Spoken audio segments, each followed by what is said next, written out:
नमस्कार। अपना कहानी कॉर्नर में आपका बहुत बहुत स्वागत है। मैं हूं अरुण शेखर। आपके लिए कहानियां लेकर आता हूं, ऐसी कहानियां जो आपकी ज़िंदगी में कुछ जोड़ती हैं, कुछ नया करती हैं, कुछ सिखाती हैं। आज एक ऐसी कहानी लेकर आया हूं जो राम कथा से यानी कि रामायण से जुड़ी हुई है, जिसके बारे में आपको शायद न पता हो। एक बार ऐसा अवसर आया था जब राजा राम के युद्ध से काम नहीं चला, यानी कि देवी सीता को बाण चलाने पड़े थे। तो इस कथा को आइए सुनते हैं। और अगर आपको ये चैनल अच्छा लगता है तो प्लीज़ चैनल को सब्सक्राइब कीजिए, लाइक कीजिए और कमेंट करके बताइए कि कैसी कहानियाँ आप सुनना चाहते हैं।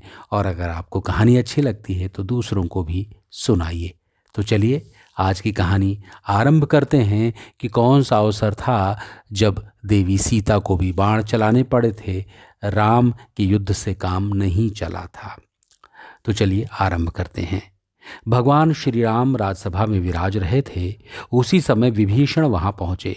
वे बहुत ही भयभीत और हड़बड़ी में लग रहे थे। सभा में प्रवेश करते ही वे कहने लगे, हे राम, मुझे बचाइए। कुंभकर्ण का बेटा मूलकासुर आफत ढा रहा है। अब लगता है न लंका बचेगी और न मेरा राजपाट।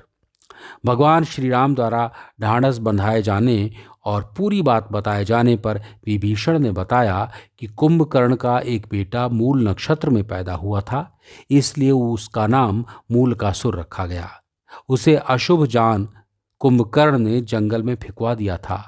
जंगल में मधुमक्खियों ने मूलकासुर को पाल लिया।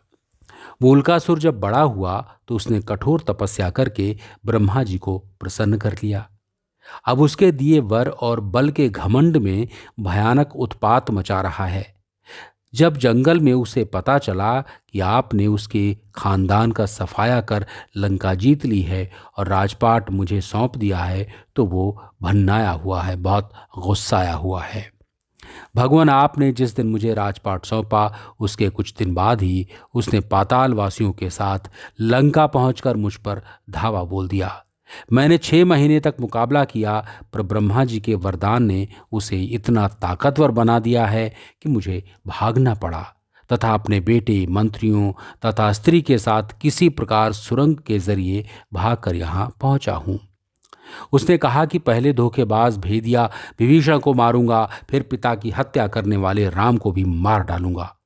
वो आपके पास भी आता ही होगा। समय कम है, लंका और अयोध्या दोनों खतरे में हैं। जो उचित समझते हों वो तुरंत आप कीजिए। भक्त की पुकार सुनकर श्री राम जी हनुमान तथा लक्ष्मण सहित सेना को तैयार कर पुष्पक यान पर चढ़ झट लंका की ओर चल पड़े।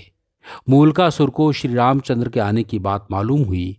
वो भी सेना लेकर लड़ने के लिए लंका के बाहर आ डटा। भयानक युद्ध छिड़ गया। 7 दिनों तक घोर युद्ध होता रहा। मूलकासुर भगवान श्री राम की सेना पर अकेले ही भारी पड़ रहा था। अयोध्या से सुमंत्र आदि सभी मंत्री भी आज पहुंचे। हनुमान जी संजीवनी लाकर वानरों, भालुओं, मानुषी सेना को जिलाते रहे, पर सब कुछ होते हुए भी युद्ध का नतीजा उसके पक्ष में जाता नहीं दिख रहा था। भगवान भी चिंता में थे। विभीषण ने बताया कि इस समय मूलकासुर तंत्र साधना करने गुप्त गुफा में गया है। उसी समय ब्रह्मा जी वहां आए और भगवान से कहने लगे, रघुनंदन, इसे तो मैंने स्त्री के हाथों मरने का वरदान दिया है, आपका प्रयास बेकार ही जाएगा। श्री राम, इससे संबंधित एक बात और है, उसे भी जान लेना फायदेमंद हो सकता है। जब उसके भाई बिरादर लंका युद्ध में मारे जा चुके थे तो एक दिन इसने मुनियों के बीच दुखी होकर कहा, चंडी सीता के कारण मेरा समूचा कुल नष्ट हुआ। इस पर एक मुनि ने नाराज होकर उसे शाप दे दिया, दुष्ट, तूने जिसे चंडी कहा है वही सीता तेरी जान लेगी। मुनि का इतना कहना था कि वो उन्हें खा गया। बाकी मुनि उसके डर से चुपचाप खिसक गए। तो हे राम, अब कोई दूसरा उपाय नहीं है। अब तो केवल सीता ही इसका वध कर सकती हैं। आप उन्हें यहाँ बुलाकर इसका वध करवाइए। इतना कहकर ब्रह्मा जी चले गए। भगवान श्री राम ने हनुमान जी और गरुड़ को तुरंत पुष्पक विमान से सीता जी को लाने भेजा। इधर सीता देवी देवताओं की मनौती मनाती, तुलसी, शिव प्रतिमा, पीपल आदि के फेरे लगाती, ब्राह्मणों से पाठ रुद्री का जाप कराती, दुर्गा जी की पूजा करती। कि विजयी श्री राम शीघ्र लौटे। तभी गरुड़ और हनुमान जी उनके पास आए। पति के संदेश को सुनकर सीता जी तुरंत चल दी। भगवान श्री राम ने उन्हें मूलकासुर के बारे में सारा कुछ बता दिया। फिर तो भगवती सीता को गुस्सा आ गया। उनके शरीर से एक दूसरी तामसी शक्ति निकल पड़ी। उसका स्वर बड़ा भयानक था।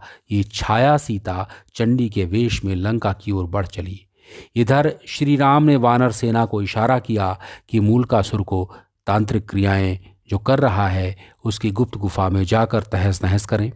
वानर गुफा के भीतर पहुंचकर उत्पात मचाने लगे तो मूलकासुर दांत किटकिटाता हुआ सब छोड़ छाड़कर वानर सेना के पीछे दौड़ा। हड़बड़ी में उसका मुकुट गिर पड़ा। फिर भी भागता हुआ वो युद्ध के मैदान में आ गया। युद्ध के मैदान में छाया सीता को देखकर मूलकासुर गरजा, तू कौन है? अभी भाग जा, मैं औरतों पर मर्दानगी नहीं दिखाता। छाया सीता ने भी भीषण आवाज में गरजते हुए कहा, मैं तुम्हारी मौत चंडी हूं। तूने मेरा पक्ष लेने वाले मुनियों और ब्राह्मणों को खा डाला था, तब मैं तुम्हें मारकर उसका बदला चुकाऊंगी। इतना कहकर छाया सीता ने मूलकासुर पर 5 बाण चलाए। मूलकासुर ने भी जवाब में बाण चलाए। कुछ देर तक घोर युद्ध हुआ, पर अंत में चंडिकास्त्र चलाकर छाया सीता ने मूलकासुर का सिर उड़ा दिया और वो लंका के दरवाजे पर जा गिरा। राक्षस हाहाकार करते हुए इधर उधर भाग खड़े हुए। छाया सीता लौटकर सीता के शरीर में प्रवेश कर गई। मूलकासुर से दुखी लंका की जनता ने माँ सीता की जय जयकार की और विभीषण ने उन्हें धन्यवाद दिया। कुछ दिनों तक लंका में रहकर श्री राम सीता सहित पुष्पक विमान से अयोध्या लौट आए। तो एक प्रसंग था जो बहुत कुछ सिखाता है। उनकी सत्यता असत्यता, उनके पीछे बहुत ज़्यादा जाने का प्रयोजन नहीं होना चाहिए। क्योंकि ये कथा इस तरह की है कि बाकी की कथाओं के साथ होगी लेकिन रामचरितमानस में इसका कुछ उदाहरण मुझे नहीं मिलता है। लेकिन ये कथा है जो सिखाती है कि किसी औरत का अपमान ना करें। अगर उसका अपमान करेंगे तो वो आपके लिए किसी काल से कम नहीं होगी, आप कितने भी बलशाली हों। तो यही इसका मर्म है कथा का। तो चलिए फिर मुलाकात होगी किसी नई कहानी के साथ। तब तक अपना ख्याल रखिए। नमस्कार।